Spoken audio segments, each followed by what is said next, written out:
Secretaria de Estado da Cultura apresenta Picada Café, educando pelos caminhos do patrimônio cultural. Financiamento Procultura RS. Secretaria de Estado da Cultura do Rio Grande do Sul. Problema aqui com a conexão. Estou sem internet, então vai de celular mesmo. São 6h03, acho que a gente pode começar, né, para não atrasar muito. Eu começo fazendo, então, a apresentação dos nossos convidados, e aí depois o pessoal vai chegando, e aí eu acho que a gente tem tempo suficiente para conversar, tá bom? Pode ser assim? Então, hoje a gente tem o quarto encontro do curso de capacitação em educação patrimonial. A Secretaria de Estado da Cultura apresenta o projeto Picada Café, educando pelos caminhos do patrimônio cultural. O pessoal está conseguindo ouvir? Está tudo ok? Esse projeto teve financiamento do Procultura RS, através dos recursos do FAC, que é o Fundo de Apoio à Cultura, Governo do Estado do Rio Grande do Sul. Esse curso é o primeiro de uma série de ações que visam resgatar a trajetória do município de Picada Café em ações voltadas à preservação de sua memória e identidade cultural. O curso de capacitação em patrimônio cultural irá munir seus participantes com conceitos, contextualizações, resgate do trabalho em patrimônio cultural feito em Picada Café, estimulando a reflexão, levando cada participante a pensar seu papel diante dessa herança cultural e de como pode contribuir para a salvaguarda e transmissão desse patrimônio. O módulo de hoje, é o módulo 4, tratará da metodologia de inventários participativos. A palestra, que já foi disponibilizada, aborda os inventários participativos que configuram uma metodologia de ação para que a comunidade tenha uma aproximação maior com seu patrimônio cultural e se aproprie de conceitos como memória afetiva, a identidade, a arquitetura e, certamente, o patrimônio em si. Hoje, então, teremos a oportunidade de debater e tirar dúvidas sobre o assunto com a palestrante, historiadora Josiane Malman, e o debatedor, também historiador, Cristiano Brum. A Josiane Malman possui graduação em licenciatura plena em História da Unicinos, São Leopoldo, recebendo distinção com o Prêmio Beatriz Franzen para seu trabalho de conclusão de curso Patrimônio Cultural de Joaneta, Madeira, Pedra e Cal, escrevendo a história de um lugar. Tem especialização em História, Patrimônio Cultural e Identidade pela UBRA Canoas, tem experiência como professora de Educação Infantil na Rede Municipal de Nova Petrópolis, como professora de História e Geografia em turma de EJA da Rede Municipal de Ensino de Picada Café e professora de Geografia na Escola Cenecista Frederico Michalsen, em Nova Petrópolis. Historiadora do projeto Jacob Smith Steinhauermann, escultura em pedra das lápides de Jacob Smith, participou da oficina de educação patrimonial no projeto Pétalas da Cultura, no município de Ivoti, historiadora e responsável pelas atividades de educação patrimonial no projeto cultural Restauro da Igreja Nossa Senhora da Purificação e Bom Princípio, participou como historiadora na equipe de trabalho de atualização das fichas de inventário dos bens tombados no município de Dois Irmãos, como historiadora na equipe de trabalho na publicação História e Memória, Inventários de Bens Edificados no município de Presidente Lucena, e como historiadora e professora de educação patrimonial no Núcleo Histórico-Cultural Parque Histórico Municipal Jorge I, em Picada Café, além de inúmeros cursos realizados e artigos publicados. Cristiano Henrique de Brum, é doutor em História pela Pontifícia Universidade Católica do Rio Grande do Sul, mestre e graduado em História pela Universidade do Vale do Rio dos Sinos, é membro do Conselho Internacional de Monumentos e Sítios, ICOMOS Brasil, atualmente é coordenador do GT História e Saúde da Associação Nacional de História, Seção Rio Grande do Sul, é historiador membro da Comissão Interdisciplinar de Preservação de Processos Judiciais Aptos a Descarte do Tribunal de Justiça do Rio Grande do Sul, Cominter, e presidente do Conselho de Patrimônio Histórico e Cultural de Ivoti. Então, agora vamos iniciar o debate, né, com as colocações trazidas, então, pelo historiador Cristiano, e, em seguida, as considerações da palestrante. Desde já, então, ficam abertas as inscrições aos demais participantes aqui pelo chat para fazerem perguntas diretamente ou deixar questionamentos por escrito para serem lidos. Josiane, pode começar.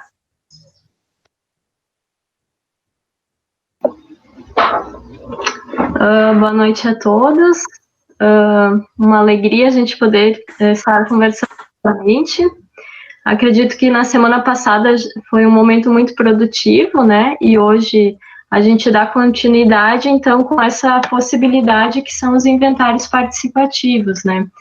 Como eu comentei na minha fala, o inventário, então, ele é um campo de preservação, né, do patrimônio. Então, ele tem uma possibilidade também da gente utilizar ele numa metodologia de educação patrimonial, né? Então, a partir desses inventários, a gente vai produzir saberes, nós vamos exercer, né, a nossa cidadania, a gente vai participar socialmente também dentro da nossa sociedade, né, que é um lugar que nós vivemos, que é a Picada Café. Então, com certeza, é um trabalho muito interessante e rico, e que ele aponta diferentes estratégias que vocês possam utilizar dentro dos projetos que vocês já desenvolvem, né, em sala de aula. Então, acredito que hoje também, junto com o Cristiano, né, que também já realizou várias experiências nesse sentido, a gente possa estar dialogando, né, e trocando ideias e produzindo conhecimento. Obrigada, Josi. Cristiano, então, agora contigo, tuas considerações, por favor. Bom, primeiro eu gostaria de agradecer pelo convite e também parabenizar a Picada Café, porque Picada Café continua sendo uma referência, né, no campo da educação patrimonial. Tem uma trajetória aí de décadas, né, de atuação nesse campo e formando várias gerações sucessivas, né, de gente que tem carinho, tem afeto, né, e se preocupa com o nosso patrimônio cultural. Né, não é por acaso que esse curso está acontecendo, né, porque é uma caminhada longa que existe no município de Picada Café. Então, primeiro momento, eu gostaria de parabenizar todos os envolvidos e também quem está participando. Foi muito interessante a palestra que a Josiane fez, que foi disponibilizada pelo vídeo. Ela apresenta bem toda essa concepção, né, do que seria um inventário, do que seria inventariar, né, ou registrar um bem cultural. E ela apresenta muito bem, então, né, esses diferentes tipos de bem que podem ser inventariados, né, os lugares, os objetos, as celebrações, as formas de expressão e os saberes.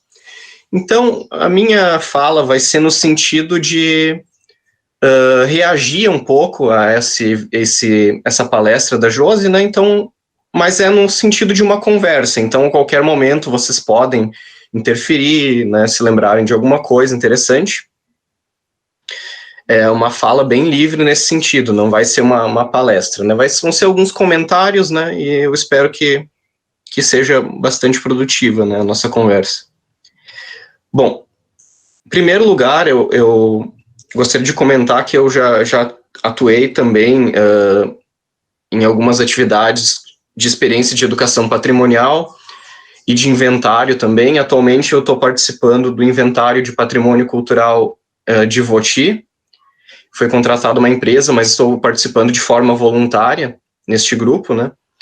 Então, é uma outra atividade que eu tenho desenvolvendo no momento. E ao longo dessa minha trajetória, eu percebi algumas questões relacionadas a inventário, que eu acho que é importante para quem vai trabalhar com inventário de patrimônio cultural, seja dentro ou fora da sala de aula. Né? Então, acho que isso pode ser bastante rico, tanto para professores ou profissionais em geral. Primeiro, quanto à abordagem, né, que a gente faz com a comunidade ou com os nossos alunos, né? Porque como o inventário participativo, ele demanda também que a gente converse, né, com a comunidade, com alunos, né, para que se dê essa participação social, né, ou comunitária. E muitas vezes o historiador vai fazer essa abordagem e a maneira que ele vai fazer a abordagem é importante, porque vai ativar a memória dessas pessoas, como a Josiane já colocou no nosso vídeo. Mas como se faz essa pergunta, né? Uma questão importante para o professor, né, ou historiador envolvido. Se você chegar no seu líder comunitário ou no seu aluno e perguntar ao morador, perguntar o que você tem a dizer sobre a história de Picada Café, a primeira reação da pessoa vai ser se retrair. Porque a história, ela muitas vezes parece uma coisa muito oficial, muito séria, né, que só está nos livros, né, e muitas vezes aquela pessoa não decorou os livros, não leu os livros, né, então ela acha que a história é algo muito distante do dia a dia dela. Muitas vezes ela não se percebe inserida nessa história. A história para essas pessoas, às vezes, é uma história dessas grandes personalidades, de pessoas que foram importantes na vida da região, da comunidade. Então, essa abordagem tem que ser feita de uma forma sutil. Por exemplo, você lembra dessa praça quando você era criança? O que existia nesse prédio?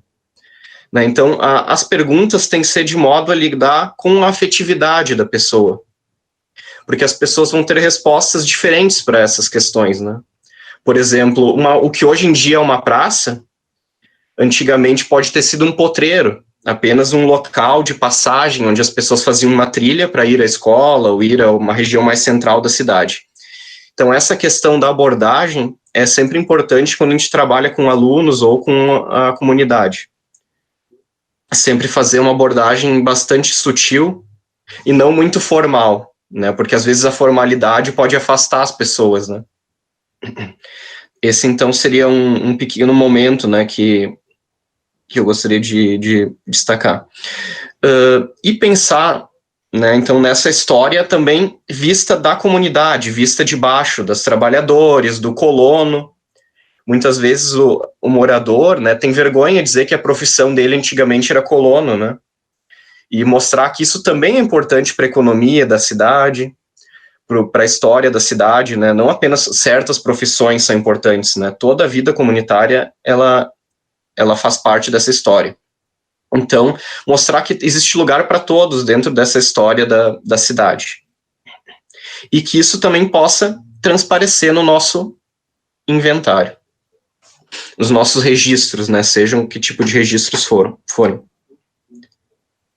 Um segundo aspecto que é importante é pensar onde conseguir essas informações, né, para inventariar esses bens. Além do que a Josi já comentou muito bem, né, do processo de história oral, de conversar com antigos moradores, também a gente deve lembrar que existem jornais da cidade ou da região que às vezes apresentam fotos, alguns livros que também têm informações, fotografias importantes. E essas fontes, elas ajudam, né, a captar diferentes momentos desses prédios, né, que eles estavam mais ou menos deteriorados, né, como a comunidade convivia com aquele prédio, se ele era integrado ou não à comunidade, como se davam as celebrações. E mesmo esses saberes, às vezes, aparecem registrados, né, porque embora uma receita seja um saber fazer imaterial, ela se materializa de várias formas. A própria receita, o próprio prato, né, culinário em si, ele é material. Mas a receita em si, escrita em papel, né, seja no caderno de receitas ou no jornal, também ela é uma forma, né, de registro de uma época, que vai se modificando. Então, é importante também ver livros de receita antigos, né, e esses outros tipos de fonte, né, que podem ser usados para conseguir informações. Então, um aluno pode ter um livro de receita da família, né, e isso pode ajudar nesse processo de inventariar. Um outro aspecto que eu gostaria de lembrar foi o que a Josiane colocou do De Varini, e foi a questão que é discutida sobre o inventário ser uma espécie de acúmulo de informação, que vai gerar um produto, né? O nosso produto seria aquela ficha, né, com os dados daquele bem cultural. Então, vão ser as fotos daquela casa, né, as informações, etc. Mas também é importante pensar que existem 2 produtos diferentes. Um produto é a ficha fim, né, que é aquela que a gente fez com a ajuda da comunidade ou dos alunos, mas também esse próprio processo de coletar as informações é um produto também, porque nesse processo a gente está educando a comunidade, né, e também aprendendo com ela. Então, isso também não deixa de ser um produto, né? Esse próprio processo de inventário participativo é também um produto, além da ficha ser um produto.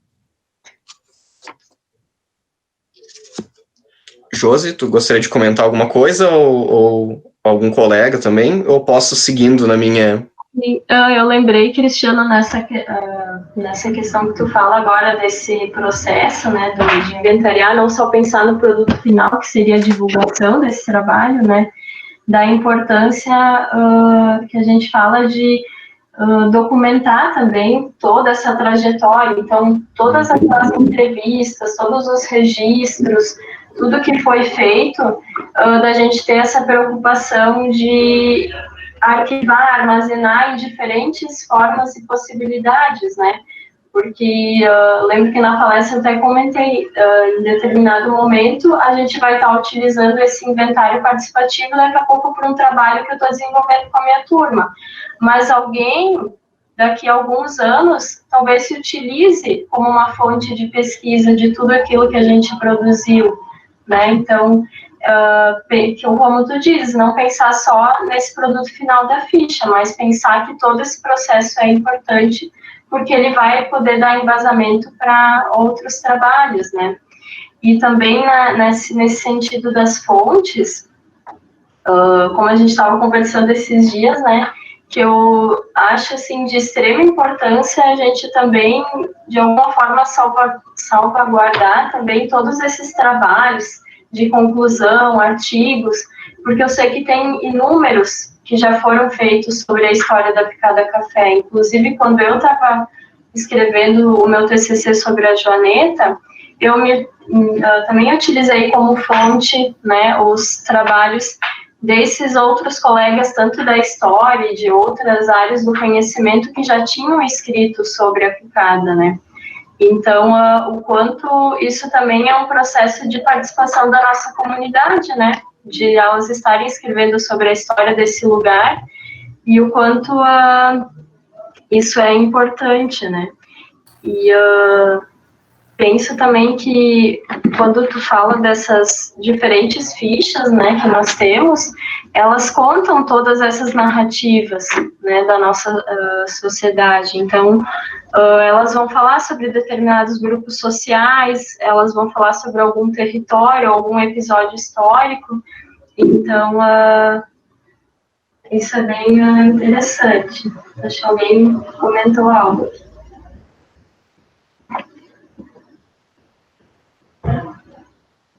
Como podemos ter certeza da veracidade de relatos nos inventários? Isso que é em relação à questão da história oral, né? Então, a história oral, na verdade, a gente vai utilizar ela como uma fonte também, né? Isso. Pesquisa. Posso dar um exemplo concreto nesse sentido da pergunta? Como podemos ter certeza da veracidade dos relatos nos inventários, ou onde procurar mais informações para comprovar dados? Eu vou dar um exemplo um pouco que eu vivi aqui em Ivoti. Aqui no núcleo de casas em Chaimel, que provavelmente muitos de vocês conhecem, existe uma casa em Chaimel construída em meados do século XIX, e que durante algum tempo foi chamado de Casa de Janelas Amarelas. E sobre essa casa sempre se referia que antigamente ali teria sido uma casa de ferreiros, que nesse local, na frente teria residido o ferreiro, e na parte de trás ficaria então a ferraria, né, onde ele trabalhava, né, fazendo ferragens, né, e isso era um relato da comunidade, foi coletado oralmente, né. Não existia nenhum outro documento que comprovasse isso. Mas era algo que os moradores frequentemente colocavam. Então, o historiador, ele sempre, para confirmar, né, ele deve, né, quando possível, sempre procurar outras fontes que confirmem esse fato, né? Mas a gente não tinha nenhuma fonte que comprovasse isso. Até o ano de 2006, que foi realizada uma escavação arqueológica no Buraco do Diabo, né? E nessa escavação arqueológica, sabendo desse relato da comunidade, então eles escavaram na área próxima dessa casa. E começaram a escavar, os arqueólogos, e descobriram uma série de carvão de coque, né, que é aquele carvão de pedra, que é usado no derretimento do aço. Foram encontrados ferraduras de cavalos, ferramentas, né, agrícolas, né, dobradiças de porta e de janela. Então, muito material de descarte de trabalho de ferreiro, pregos de carroça, pregos diversos. Então, muita coisa que confirmava a veracidade do relato oral. Então, o relato oral, às vezes, pode ser não o fim, mas o ponto de partida, né? A partir dele, a gente procura outras informações que confirmam aquilo que esse primeiro relato nos trouxe. Então, muitas vezes, né, esse primeiro relato pode ser confirmado através de fotografias ou através de um livro de registros, né, que existe na comunidade, ou documentos cartoriais, né, fontes judiciais também, né, podem ser utilizados, mas o relato oral pode ser um fim, mas também pode ser um ponto de partida, né, mas vai depender também muito do tempo que a gente tem, porque às vezes a gente não pode fazer uma pesquisa por um ano inteiro, né. Então, vai muito do tempo que a gente tem com a nossa turma ou nesse nosso projeto que a gente está desenvolvendo, né? Então, essa é uma questão importante. Mas, com certeza, é importante cruzar essas diferentes fontes, né? Para conseguir dar mais solidez a essa informação dos relatos.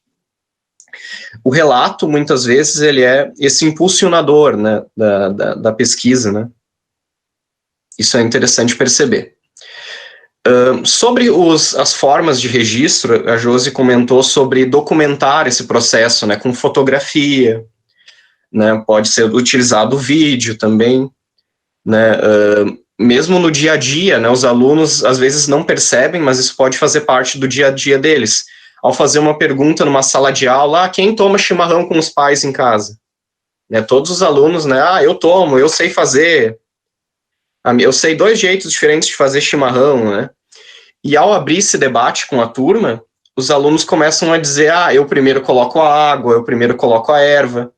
Então, existem diferentes formas de se fazer o chimarrão, né? Então, esse saber fazer também é modificado, né, de acordo com as heranças familiares, né? E toda essa cultura da família, né? E o registro é uma forma de consolidar isso, né? Isso não quer dizer que a gente deva deixar esses processos congelados no tempo, mas que ao longo dos anos a gente vá registrando as diferentes mudanças, né, nesses saberes.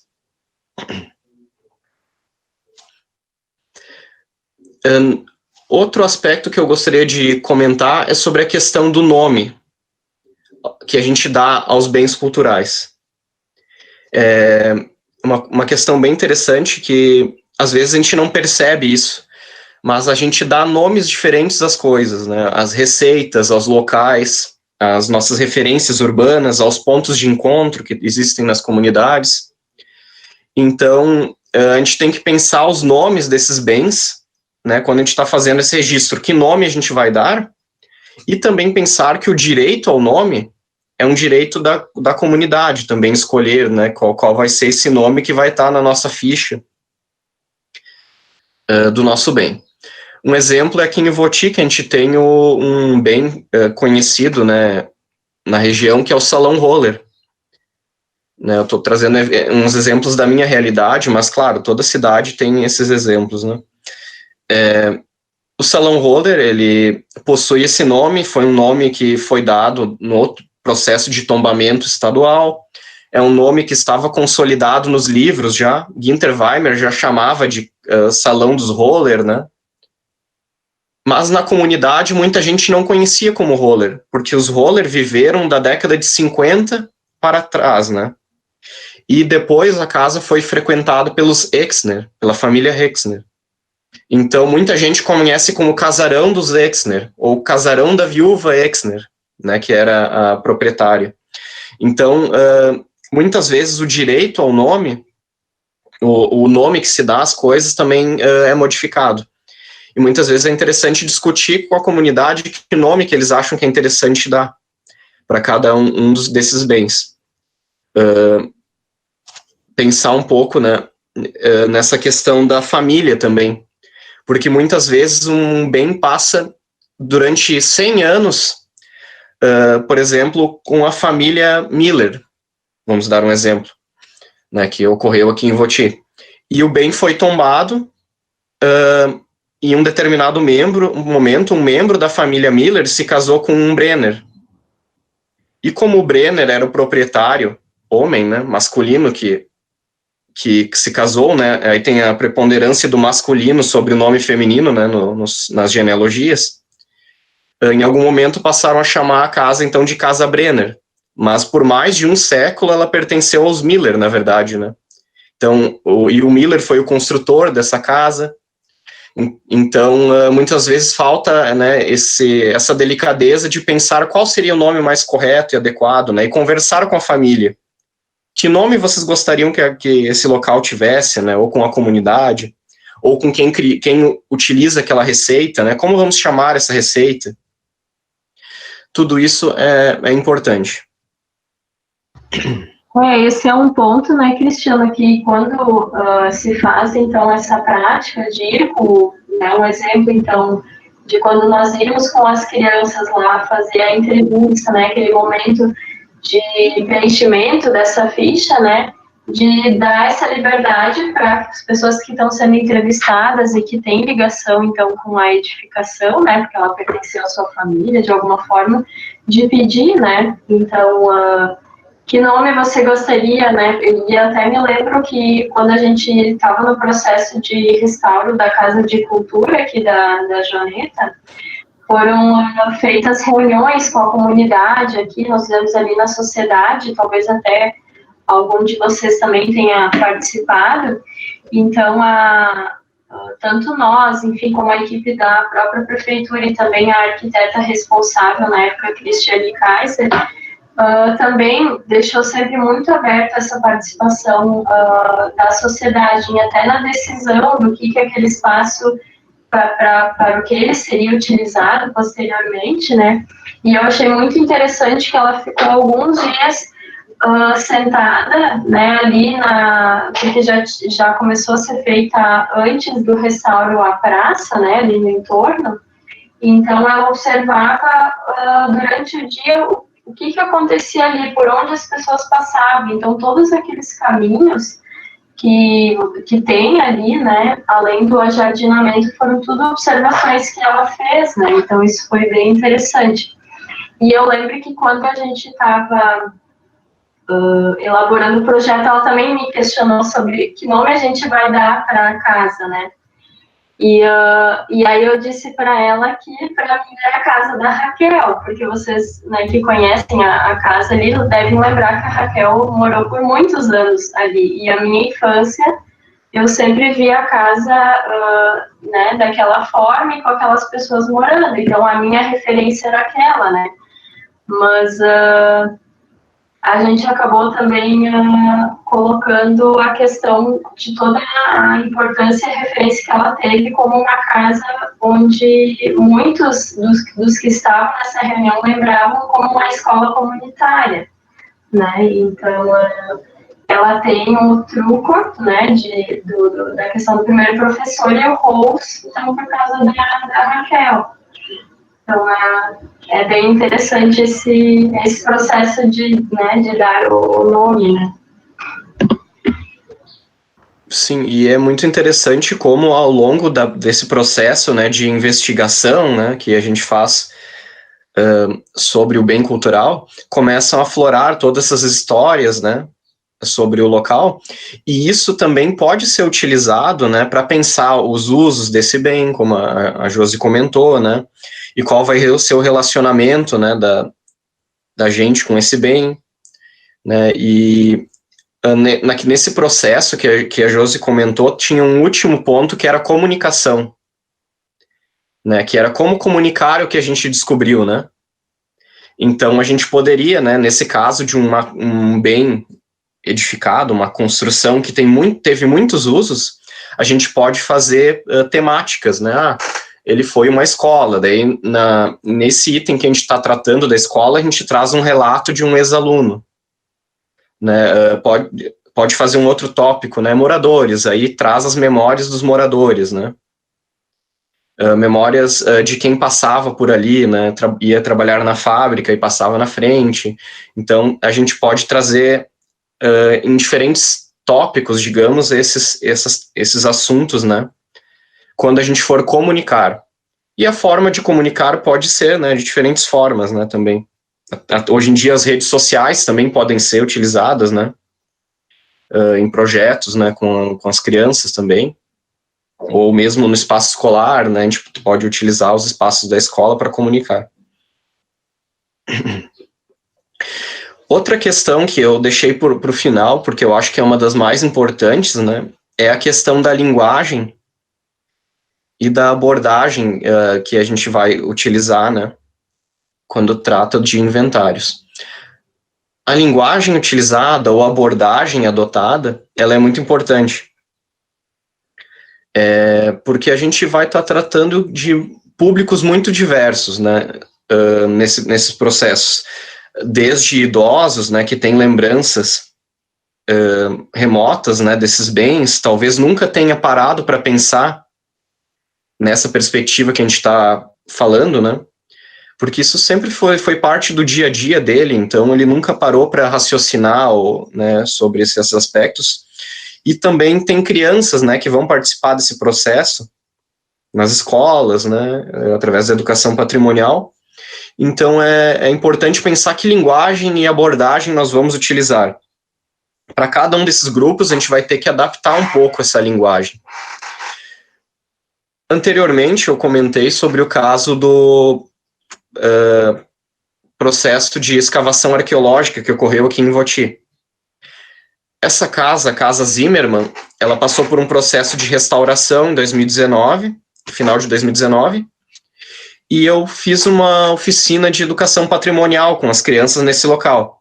Então, visitamos o canteiro de obras, vimos como eram os encaixes de uma casa em Chaimel, vimos toda a alvenaria da casa, a parte de madeira, e visitamos também a parte de trás da casa, de onde saíram os restos arqueológicos, de onde do chão saíram as peças de metal, as peças de carvão, que comprovavam, então, que ali tinha sido uma antiga ferraria. E o Museu Municipal de Voti, Museu Municipal Cláudio Oscar Becker, até hoje tem os pedaços de ferragens, né, de material que foi retirado do solo. Então eu apresentei para eles, né, todas essas peças, né, os pedaços de carvão de pedra, né, que também foram encontrados, né. E em um momento eu vi que eles não estavam muito interessados, né, e um menino comentou: "Mas como o carvão sai do chão? O carvão não é aquilo que a gente usa para fazer o churrasco?" Né? Então, nesse momento eu me dei conta que eu estava utilizando uma linguagem, né, e informações que eles não tinham, né? Então eu tive que parar por um momento, né, e também explicar que além do carvão vegetal, que é esse que a gente usa no dia a dia do churrasco, né, aí eles, como eu trouxe para o cotidiano deles, eles começaram a prestar um pouco mais de atenção na fala. Então eu comentei, não, o carvão que a gente usa no churrasco é o carvão vegetal. E existem outros tipos de carvão, como o carvão de pedra, né, que ele é retirado do solo. E esse carvão, ele segura muito mais o calor, então ele é usado para derreter o ferro para fazer a ferramenta. E nesse momento, né, tinha um menino que estava com uma camiseta daquele jogo Minecraft, né? E ele comentou comigo, né? É um jogo de computador, né? Que tu pode fazer ferramentas também, né? Escavar. Daí ele disse, eu joguei o jogo Minecraft e lá também tem carvão quando tu cava no chão. Né? E então, falando de alguma coisa da realidade deles, não um jogo que eles jogam, eles ficaram mais despertos para o assunto. Né? Então, passaram a compreender esse processo, né, de fabricação do metal. E a partir daí eu fui falando a importância do metal na vida dos imigrantes. Né? As ferramentas para cortar as árvores, para fazer o madeiramento da casa, para as enxadas para lidar no dia a dia. Até hoje a casa também tinha as dobradiças de porta, né, as ferragens de porta e janela. Então, a partir desse comentário sobre o dia a dia deles, né, eu consegui prender a atenção deles para um aspecto importante, né, que eu gostaria de tratar naquele momento.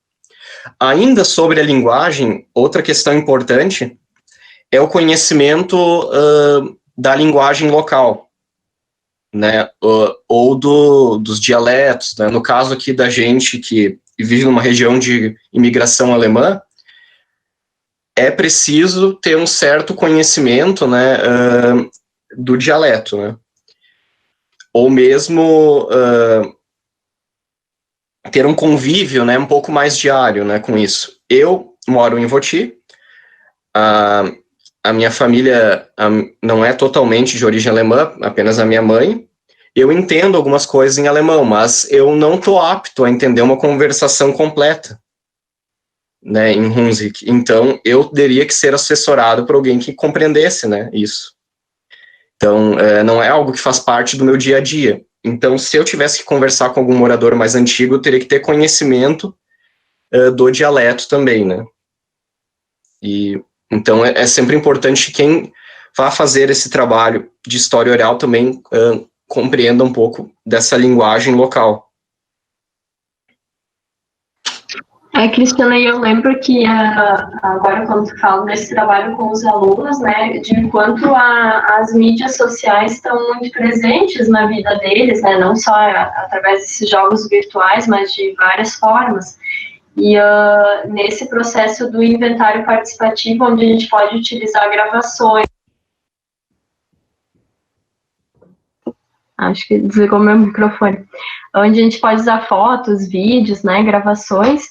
Então, de a gente conseguir aliar esse interesse que eles já têm, né, nessa prática também, e eles já têm um domínio muito grande disso. Então, isso com certeza facilita também, né, o trabalho. E nesse sentido também da história oral que tu menciona, a gente certamente percebe, assim, que quando a gente já tem uma ligação, né, como tu lá em Voti, ou os profs, tanto aqui na Picada também, né, quando eles têm uma ligação com essa história local, né, através próprio das memórias que nós temos, né, porque esse exemplo que tu traz, eles são dispositivos de memória, então a gente traz esses elementos para ressignificar, né, questões que eram do passado e estão ainda no nosso presente, né, então certamente isso contribui muito, né, nesse processo de tu estar realizando o inventário e a entrevista com as pessoas naquele momento. Então, quando tu compreende aquele alemão que ela está falando, ou até às vezes responde, né, para ela, falando em alemão também, ela certamente se sente muito à vontade, né, de estar dialogando com alguém que também está entendendo, né, o que ela está falando. E outra questão que eu lembrei também nesse sentido da história oral, de a gente ter a preocupação de deixar, assim, bem claro todos aqueles dados da entrevista, né? Então, quem era essa pessoa que a gente entrevistou, qual era a idade dela no momento, em que local que foi,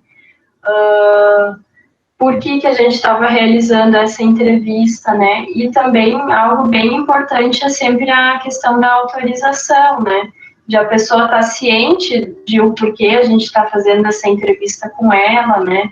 Se isso vai ser disponibilizado depois ou divulgado de alguma forma. Então, é próprio um respeito que a gente tem com a pessoa, né, que, enfim, está sendo entrevistada.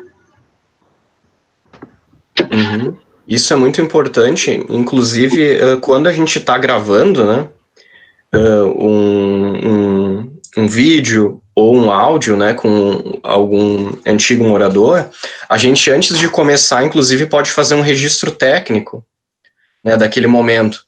Hoje, dia 30 de novembro, 16h40, estou conversando com fulano de tal, de tantos anos, em que local? Na casa dela, né? Então, faz esse registro antes de começar a entrevista, para que pessoas no futuro também possam entender em que contexto essa entrevista foi realizada. Por exemplo, se eu estiver fazendo uma entrevista sobre um prédio que foi uma fábrica, um moinho, digamos, e alguém que trabalhou nesse moinho, eu posso dizer, estamos aqui no moinho, com um fulano de tal, que trabalhou no moinho, né? E eu posso também, ao longo da entrevista, apontar para uma janela e dizer, mas o que era aquela janela?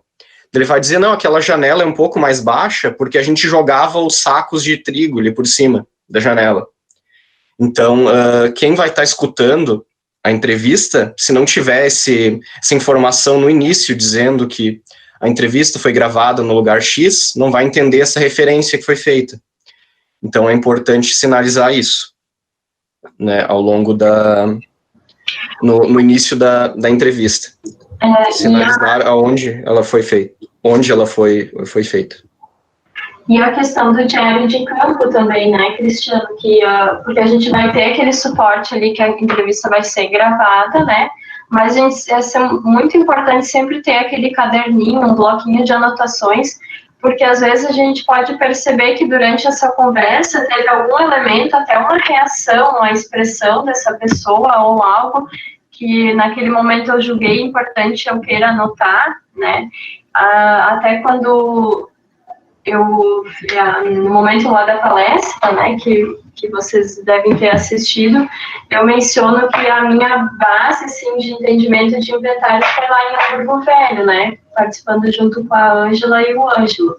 E eu tive, né, esse caderninho, então todas as anotações, tudo que eu achava importante, eu colocava lá.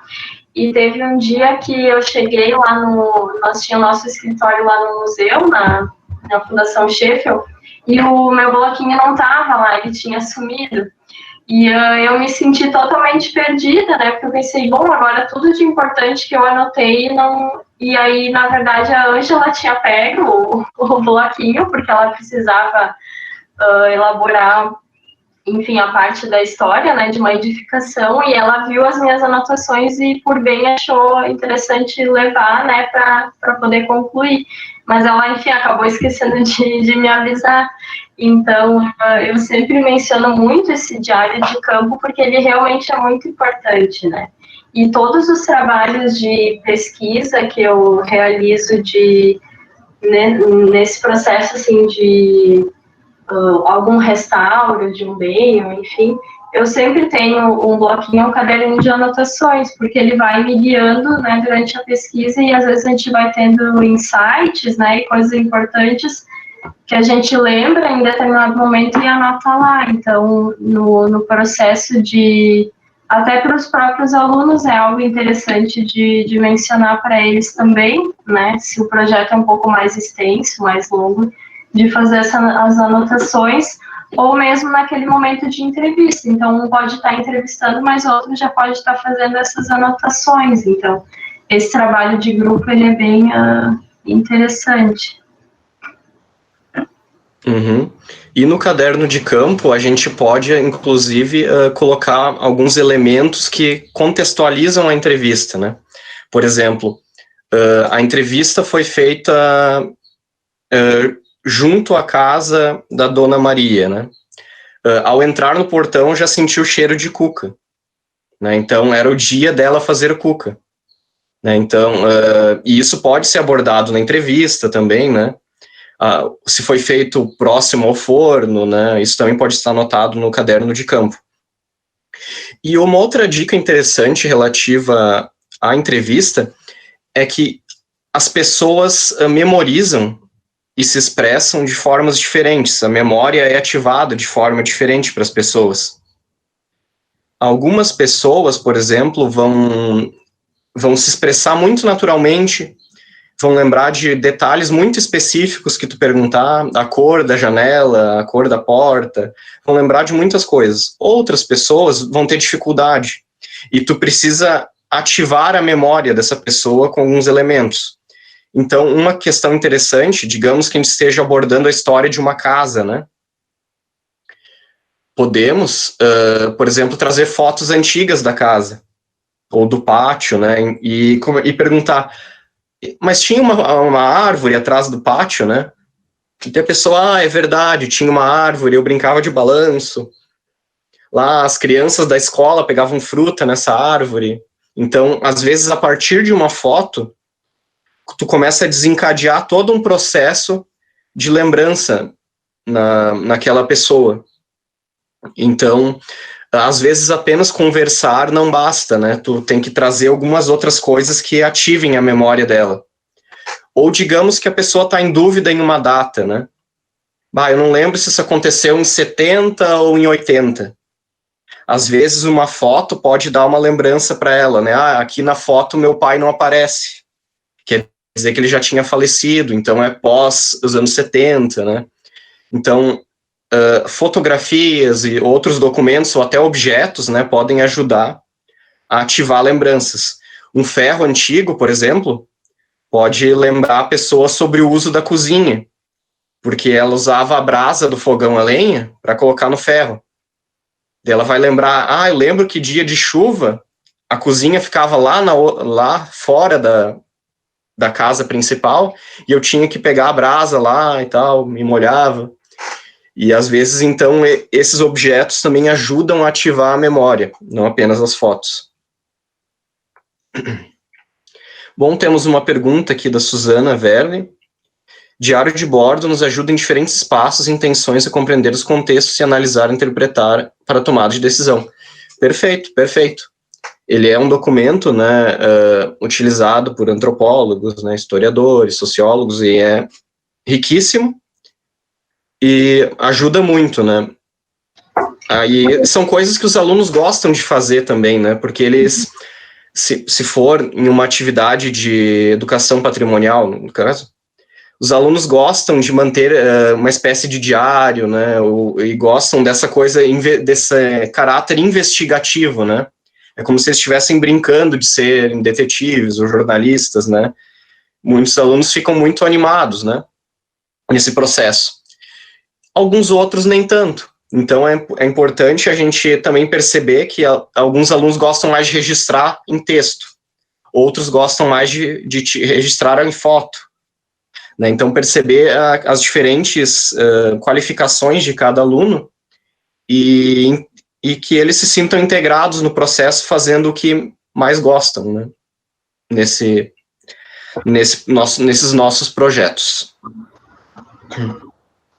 Eu lembro que na palestra menciona essa questão de que esse processo de inventário participativo, né, não é algo que a gente precisa provocar, né, seduzir. Então, ele traz, tentar enxergar dentro daquele grupo o que vai ser mais interessante para cada um, né, porque, enfim, somos educadores e sabemos que tudo aquilo que a gente faz de uma forma, né, que não seja atrativa para eles, né, não vai ser tão significativo assim. Então, certamente isso é bem Com certeza. Com certeza. E quanto mais o aluno se sentir integrado no processo, né, e mais ele, com certeza ele vai se lembrar disso no futuro, né? E são atividades que marcam toda a trajetória de um aluno, né? E fica muito mais agradável de aprender também. Pois, eu estava ouvindo vocês aqui e, na verdade, a gente teve, eu pelo menos, né, espero que os outros tenham tido essa mesma experiência, mas da dimensão da capacidade de inventário participativo, né, de tudo que envolve. E enquanto vocês falavam, hoje de tarde, eu falei com uma pessoa lá de Estrela, que está envolvida com a questão da fábrica da Polar, né? Ela já é uma questão judicializada e que agora, então, eles vão entrar num processo de tentativa de conciliação. Mas vocês falaram de conhecer, né, o bem, que seja, na sua totalidade. Então, ele foi uma escola, e aí depois ele foi uma casa, mas ele tem valor tanto por um lado como pelo outro, né? Então, no caso lá da Polar, por exemplo, eles estão na questão da autenticidade, se ela ainda é autêntica de 100 anos atrás, aquela construção. E, evidentemente, ela, nesses 100 anos, ela teve todo um processo diferente. Então, tem uma parte que, entre aspas, é nova, mas tem 50 anos. E tem uma história, né, uma história até de modernização, né, daquele lugar, o que não quer dizer que aquela fábrica seja uma coisa importantíssima, seja ela de 100 anos ou 50 anos, ou uma mistura dessas várias etapas para a cidade, né. Então, vocês conversando realmente me trouxe isso, né? Como é importante esse instrumento, né? Tanto na questão de tu poder fazer educação patrimonial, né? De tu envolver a própria comunidade, né? Nessa apropriação, né? De seus próprios, né? Do bem, daquilo, da sua cultura, da sua identidade, enfim. E aí, da própria preservação, né? Então, assim, eu acho fantástico esse instrumento, assim, eu achei muito boa a explicação de vocês, porque foi muito didática, né? Então, claro, foi bastante voltada aos alunos, mas é o futuro, né? É isso aí, eles vão para casa e vão perguntar em casa, vão falar com o pai, vão questionar coisas que talvez passe, como o Cristiano falou, despercebido, porque aquilo ali é o dia a dia, mas daí começa a ter essa ligação afetiva com a sua história, né? Então, eu achei muito bom, gostei muito da fala dos dois e de como a gente consegue concretizar isso que vocês falaram, né? E como isso é importante. Não sei se alguém mais tem perguntas aqui, a Susana fala sobre... A Josiane e Cristiano, palestra esclarecedora, motivadora, parabéns, sensibilidade de vocês em trazer possibilidades e nos colocar contextualizando as mesmas, educar o olhar. E é bem isso mesmo, olha, vocês estão realmente de parabéns. Está aberto aqui para mais alguma manifestação?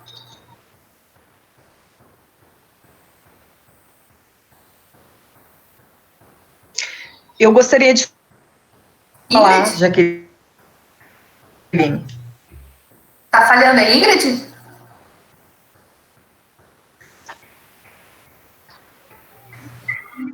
Acho que trancou. Oi? Isso. Tá, fala. Do áudio. Tá falhando. Tá trancando. Tá funcionando o áudio? Tá trancando. Tá trancando. Bom. Tenta de novo.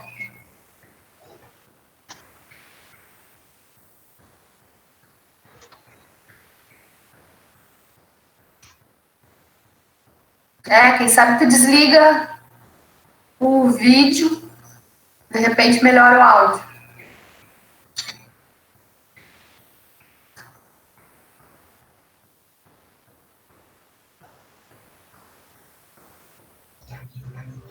Oi.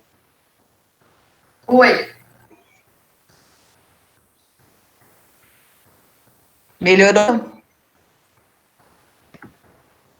Não, muito. Tá bem estável.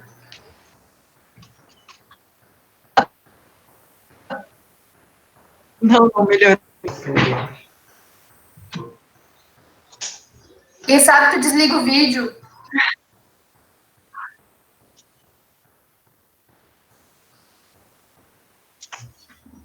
Acho que não.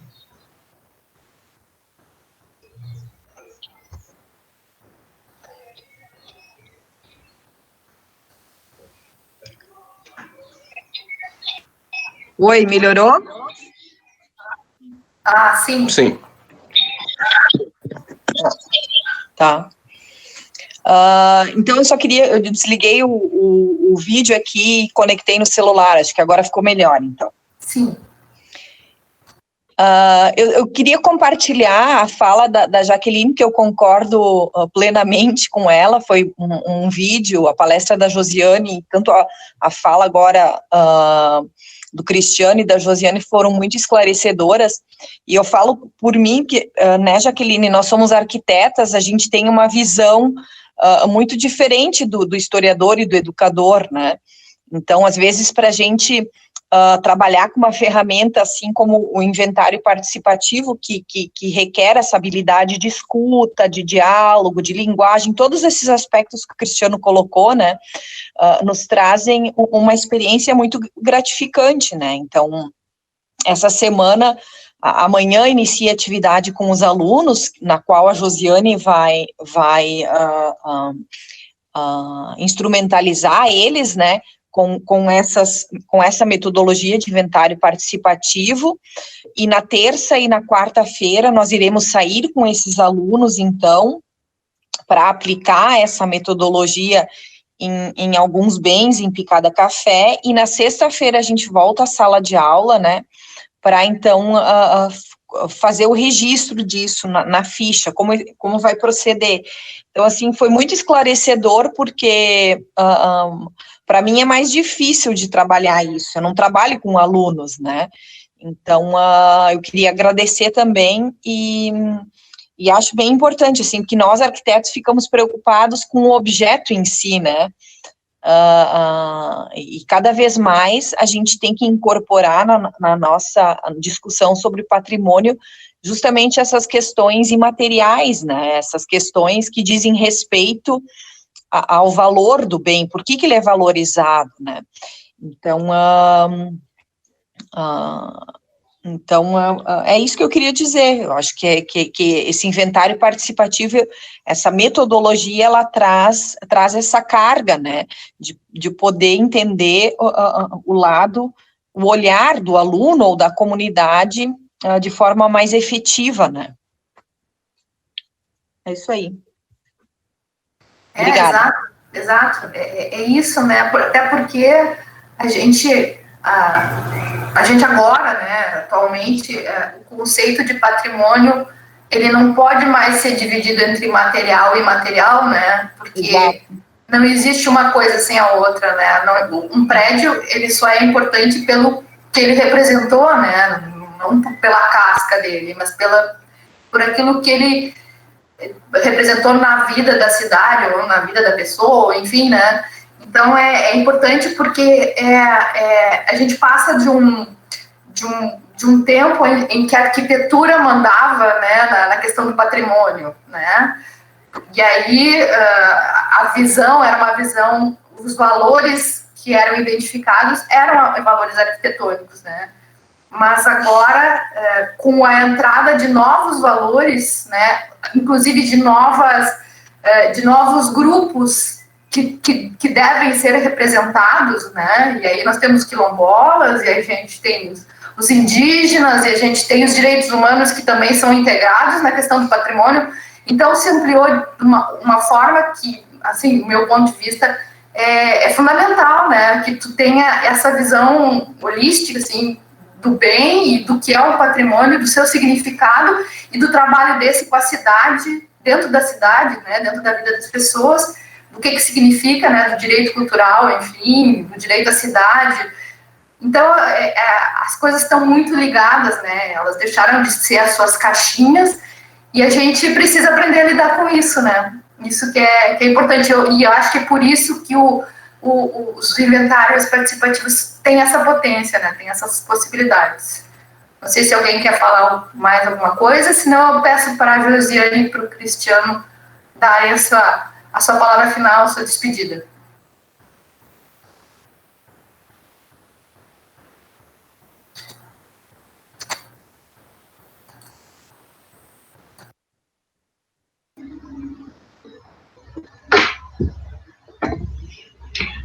Então, agradeço, né, a presença e a atenção de todos, e quero dizer que eu me coloco à disposição para a gente poder trabalhar juntos em algum momento, em alguma oportunidade que vocês achem interessante. Se vocês querem, né, claro, agora a gente não está, né, com essas possibilidades presenciais, mas quando retomarmos a nossa normalidade, esperamos que em breve, a gente pode estar conversando e trocando ideias. E no ano passado também eu conversei com uma turma lá da 25 de julho, eles estavam fazendo um projeto sobre narrativas, e fui lá conversar com eles sobre esse processo da história e da memória dentro das narrativas, e foi muito, muito, muito bacana, porque eu fiquei muito surpreendida, assim, com a qualidade dos questionamentos, e o diálogo, assim, foi muito produtivo naquele dia. Então, certamente, quando vocês desenvolverem algo nesse sentido, eu estou à disposição para a gente poder fazer algo juntos, e se tiverem dúvidas também nesse sentido dessa possibilidade de inventários participativos, também podemos conversar. Então, é um tema que o patrimônio em si é algo que está presente na minha vida desde sempre, então é algo que com certeza eu vou defender, enfim, em todas as oportunidades que eu tiver. E um abraço a todos, e foi ótimo estar aqui para a gente poder conversar e trocar essas ideias. Obrigada, Josi. Cristiano, também muito obrigada pela parceria, e já fazia um tempão que a gente não se via, né? Foi muito legal de poder conversar de novo. Legal, Josi. Obrigada. Cristiano. Primeiro, agradecer a colega a Josiane, que sempre tem muita sensibilidade para tratar do tema de patrimônio cultural. Entende muito bem a realidade da Picada Café, é uma ótima profissional. E agradecer o convite e a participação de todos, né, as perguntas também. E agradecer mais uma vez e dizer que eu acho que é importante esse momento, né, que a gente está fazendo, que é parar para pensar sobre patrimônio,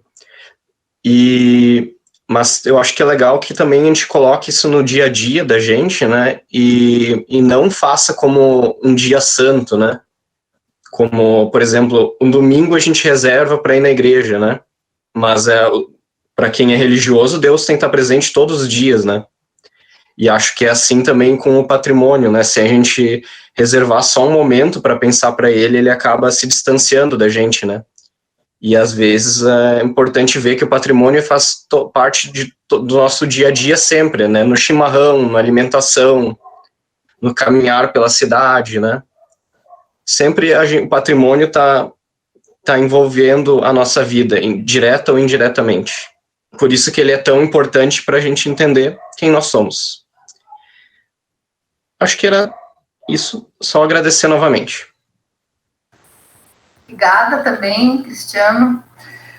E eu gostaria também de agradecer a todos que participaram, né? Acho que esse aqui é o nosso último encontro virtual, né? Acho que foi muito produtivo, assim, eu tenho acompanhado também essas palestras e parabenizar realmente Picada Café pela iniciativa, sabe? Porque isso aí, se fosse desenvolvido em todas as cidades, nossa, a gente ia ter uma percepção de quem nós somos muito diferente, né? E ia ter realmente orgulho de ser quem a gente é, né? Então, muito obrigada a todos, né, pela participação, especialmente a Josi e o Cristiano. E uma boa semana para todo mundo e até uma próxima oportunidade. Obrigada, tchau, pessoal. Tchau. Bom, agora foi. Quer falar, Ingrid? Não, só queria lembrar, né, Jaqueline, que o programa, esse projeto de educação patrimonial, que é financiado pelo FAC, né, ele vai ter a continuidade no ano de 2021, né, agora as próximas atividades serão o inventário participativo, que é essa atividade desenvolvida com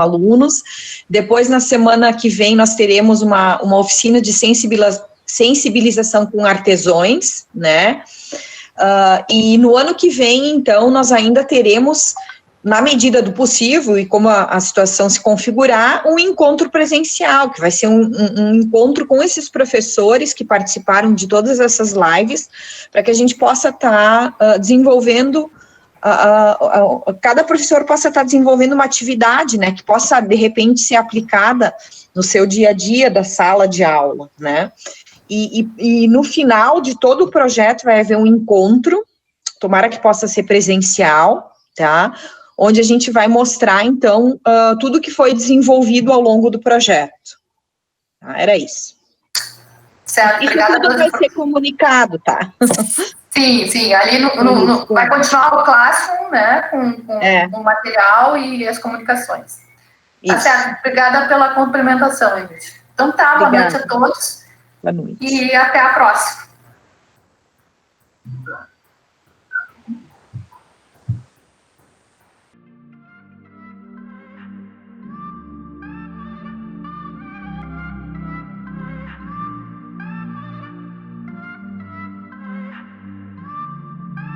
Financiamento Procultura RS, Secretaria de Estado da Cultura do Rio Grande do Sul.